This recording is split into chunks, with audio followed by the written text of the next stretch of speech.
In fact, this goes back to a common thing that the Sunnis and the Muslims actually do share, which is adha.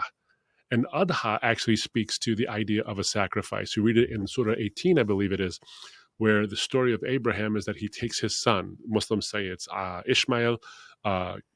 Christians say it's Isaac. The Quran doesn't say the name. It just says the firstborn. And he's going to sacrifice his son according to God's command.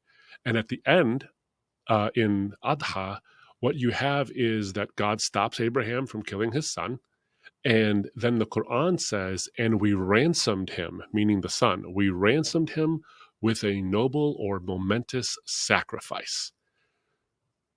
Why that's interesting is because you have this sense in Ashura and in Muharram where you have this idea of the self-infliction of pain or suffering for the sake of others. In Adha, you have the idea of a noble sacrifice that operates as a ransom for someone's son. So here's the question.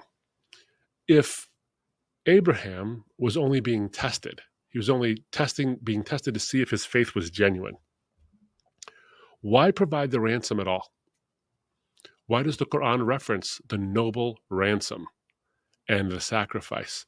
It's because the Quran gets this story from the Bible, but doesn't get its full context. Because the full context, when you ask the question, why does the Quran refer to a sacrifice? You won't find it in the Quran. The answer isn't there.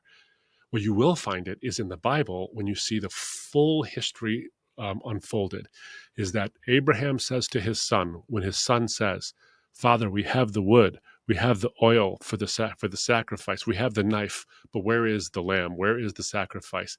And Abraham says, God himself will provide. That is a foreshadowing of what is to come. That's the cross to come. So the Quran gives you a small picture of something. The Bible gives you the full picture.